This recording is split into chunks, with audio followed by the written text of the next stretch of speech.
ગુજરાતમાં સત્તાની સેમીફાઇનલ રમાઈ રહી છે। એક મહાનગરપાલિકા સહિત નગરપાલિકા અને તાલુકા પંચાયતની સામાન્ય અને પેટા ચૂંટણી માટે આજે મતદાન થયું। 5000થી વધુ ઉમેદવારોનું ભાવિ ઈવીએમમાં સીલ થઈ ગયું છે। હવે 18 ફેબ્રુઆરીએ મતગણતરી કરવામાં આવશે। મહત્વનું છે કે 2018માં જે ચૂંટણી યોજાઈ હતી તેમાં 75 નગરપાલિકામાં સરેરાશ 65% મતદાન થયું હતું, જ્યારે આ વખતે 56.6% વોટિંગ થતાં ગત ચૂંટણી કરતાં આ વખતે મતદાનમાં 8.4%નો ઘટાડો થયો છે। મતદાન દરમિયાન ક્યાંક કોઈક ઘર્ષણમાં ઉતર્યું તો ક્યાંક કોઈ સામે લડી રહેલા નેતા એક સાથે દેખાયા। કોઈ લગ્ન પહેલા પોતાનો હક બજાવવા માટે પહોંચ્યું તો કોઈકે ઘરે બેઠા પણ મતદાન કર્યું।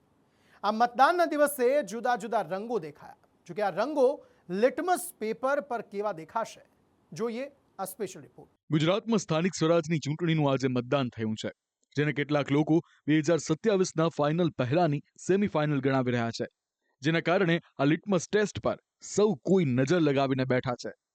આ વખતે સ્થાનિક સ્વરાજની ચૂંટણીમાં એકંદરે શાંતિપૂર્ણ મતદાન થયું હતું।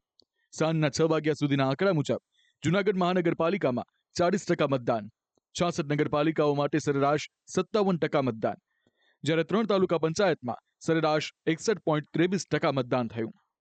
સ્થાનિક સ્વરાજ્યમાં કેટલીક જગ્યાએ મતદાનમાં ઉત્સાહ દેખાયો તો કેટલીક જગ્યાએ નિરસતા જોવા મળી, પરંતુ સૌથી પહેલા એ દ્રશ્યો જુઓ જે આશા જગાવનારા છે। બોટાદ નગરપાલિકાની ચૂંટણીમાં મતદાન કરવા માટે એક વરરાજા વાજતે ગાજતે પહોંચ્યા હતા। વરરાજાએ લગ્ન પહેલા પોતાના મતાધિકારનો ઉપયોગ કર્યો હતો, સાથે લોકોને પણ મતદાન કરવા માટે અપીલ કરી હતી।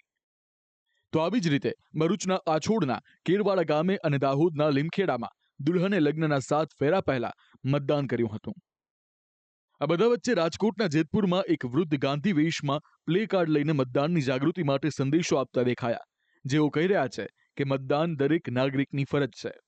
સર્વ મતદાન કરે ને એની અપીલ કરવા માટે મતદાન કરવું જરૂર છે। ઘણા નથી નીકળતા, એને નીકળવું પડે। ઘણા સૂઈ જાય છે, સૂવો નહીં, મતદાન કરવું જરૂરી છે। આજના દિવસે પોલીસે પણ મિત્ર તરીકે ફરજ બજાવી માનવતા મહેકાવી હતી।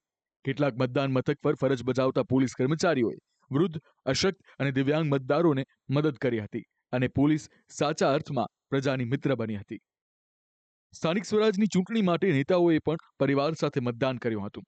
હીરા સોલંકી, લલિત વસોયા, જીતુ સોમાણી, વિમલ ચુડાસમા અને સરદાર ચૌધરીએ પરિવાર સાથે મતદાન કર્યું। જો કે આ સાથે કેટલીક એવી ઘટનાઓ બની જેના કારણે મતદાનમાં ભંગ થયો હતો।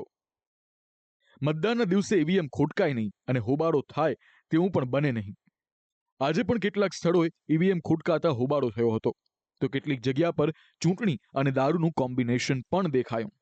ખેડાના મહેમદાવાદમાં એક પ્રિસાઇડિંગ ઓફિસર દારૂ પીધેલી હાલતમાં ઝડપાયો હતો, જેને લઈને તાત્કાલિક તેને હટાવી કાર્યવાહીના આદેશ અપાયા હતા। સવારે વીરેન્દ્ર બારિયા કરીને અમારા પ્રિસાઇડિંગ ઓફિસર હતા પ્રાથમિક કન્યા શાળામાં, અમને જાણ થતાં કે તેઓ દારૂ પીધેલાની હાલતમાં છે, તો એ વસ્તુની તપાસ કરવા માટે ઝોનલ અધિકારીને મોકલવામાં આવ્યા હતા અને ત્યારબાદ તેઓને રિપ્લેસ પણ કરવામાં આવ્યા છે અને જે પ્રિસાઇડિંગ ઓફિસર હતા તેઓને પોલીસને હેન્ડઓવર કરી દેવામાં આવ્યા છે અને આગળ કાયદેસરની કાર્યવાહી હાલ ચાલુ છે। તમારો હોદ્દો શું છે? શિક્ષક। કઈ જગ્યાએ? કઈ સ્કૂલમાં ફરજ બજાવો છો? કઈ સ્કૂલમાં ફરજ બજાવો છો? હા, બીજી બાજુ પંચમહાલ હાલોલ નગરપાલિકાની ચૂંટણીમાં દારૂની રેલમછેલ જોવા મળી હતી।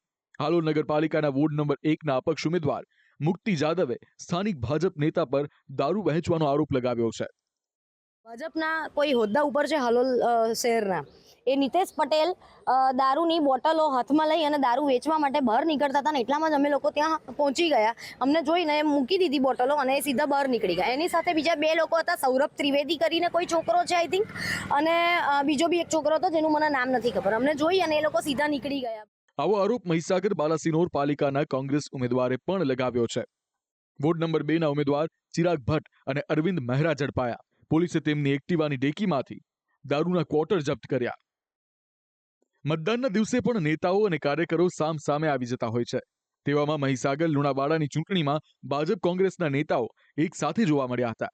ભાજપના પૂર્વ ધારાસભ્ય જિગ્નેશ સેવક અને કોંગ્રેસના ધારાસભ્ય ગુલાબસિંહ ચૌહાણ વિસ્તારમાં એક સાથે દેખાયા હતા। સાહેબ, ખાસ કરીને જો વાત કરીએ તો લુણાવાડા નગરપાલિકાની અંદર ભાજપના પૂર્વ ધારાસભ્ય જિગ્નેશભાઈ સેવક અને તમારા વિડીયો જે વાયરલ થઈ રહ્યા છે એક સાથે, એનું કારણ શું? આપ જુઓ છો, લુણાવાડા તાલુકામાં આજ સુધી શાંતિપૂર્ણ જ માહોલ હોય છે. આજે પક્ષ જેવું છે નહીં. અમારે લોકશાહીમાં અમે માણસોનું કામ સારી રીતે થાય અને દરેક સાથે મળીને કામ કરે, અને આ રાષ્ટ્રીય પર્વ જેવું મહત્વ અત્યારે મતદાનનું છે એની ઉજવણી થઈ રહી છે. મહત્વનું છે કે ચૂંટણી પરિણામો પહેલા જ કેટલીક બેઠકોના પરિણામ આવી ચૂક્યા છે. જૂનાગઢ મહાનગરપાલિકાની 60 બેઠક પૈકી 8 બેઠકો બિનહરીફ થઈ છે. 66 નગરપાલિકાઓના 461 વોર્ડ પૈકી 24 વોર્ડ સંપૂર્ણ બિનહરીફ થયા છે.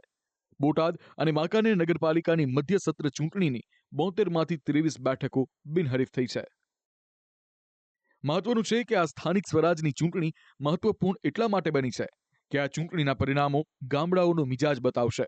સ્થાનિક સ્વરાજનું પોતાનું મહત્વ છે, પરંતુ આ પરિણામોથી જ 2027ની રણનીતિ ઘડાશે, જેમાં ક્યાં કોને કેટલી મહેનત કરવી, ચૂંટણી પહેલા કોનો હાથ ઉપર અને કોનો હાથ નીચે, આ સાથે કોણ દગાબાજ અને કોણ મિત્ર તેમજ કોણ ટક્કર આપી શકે તે તમામ જાણકારી નેતાઓને મળશે, જેના કારણે સ્થાનિક સ્વરાજની ચૂંટણીને સૌ કોઈ લિટમસ ટેસ્ટ ગણાવી રહ્યા છે. આ ચૂંટણીનું પરિણામ 2 દિવસ બાદ એટલે કે 18 ફેબ્રુઆરીના રોજ આવશે, જે બતાવશે કિસમે કિતના દમ હૈ. બ્યુરો રિપોર્ટ, સંદેશ ન્યૂઝ. હીરા ઉદ્યોગ ગુજરાત અને સુરતની ઓળખ છે. હવે આ ઓળખ ભૂસાતી જઈ રહી છે, કારણ કે મંદીના મારથી હીરા ઉદ્યોગ બેહાલ થયો છે. રત્ન કલાકારો કફોડી સ્થિતિમાં મુકાયા છે. હીરા ઉદ્યોગકારો અને રત્ન કલાકારોએ ઘણીવાર મદદ માટે હાથ લંબાવ્યો છે, પરંતુ હજી જોઈએ તેવી મદદ તેમને મળી નથી.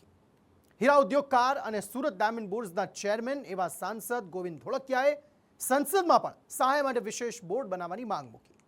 જોકે હજુ સુધી કોઈ ચોક્કસ આશ્વાસન તેમને પણ નથી મળ્યું, જેને લઈને હવે ગોવિંદ ધોળકિયા કહી રહ્યા છે કે હાલ હીરા ઉદ્યોગ ભગવાન ભરોસે છે. જોકે તેમને આશા છોડી નથી.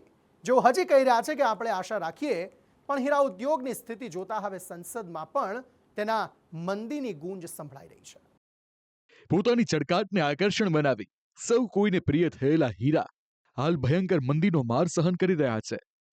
હીરા ઉદ્યોગમાં આવેલી મંદીનો માર સહન કરતા રત્ન કલાકારોની કમર ભાંગી ચૂકી છે. ભયંકર મંદીના કારણે તમામ કર્મચારીઓ પર નોકરીનું મોટું સંકટ ઊભું થયું છે. 2 થી 4 ઘંટી ચાલતી હોય તેવા 90% એટલે કે 1000 ફેક્ટરીઓ બંધ થઈ ગઈ છે અને 2 લાખ લોકોની નોકરી જતી રહી છે. જે કર્મચારીઓની નોકરી ચાલુ છે તેમાં 20 થી 50% સુધી પગાર ઘટી ગયો છે.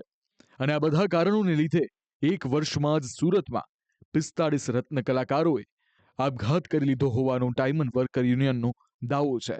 તેવામાં રાજ્યસભાના સાંસદ અને સુરત ડાયમંડ બ્રુસના ચેરમેન ગોવિંદ ધોળકિયાએ હીરા ઉદ્યોગ ભગવાન ભરોસે છે તેવું નિવેદન આપ્યું છે. આપણે સુરતવાળાને તો ખબર જ છે કે અત્યારે ડાયમંડ બિઝનેસમાં ખૂબ જ મંદી ચાલી રહી છે, એટલે સામાન્ય રીતે બધા જ મુશ્કેલીમાં હોય, એમાં રત્ન કલાકાર તો મુશ્કેલીમાં હોય જ અને છે, પણ આપણે બધાય સાથે મળીને આને સામનો કરી રહ્યા છીએ અને હવે લાગે છે ભગવાનને પ્રાર્થના કે જલ્દી આમાંથી બધા બહાર નીકળી જાય.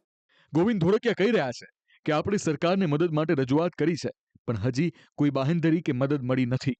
જો કે તેઓ કહી રહ્યા છે કે કદાચ તેમની કાર્યવાહી ચાલતી હશે. આપણે આશાવાદી રહીએ.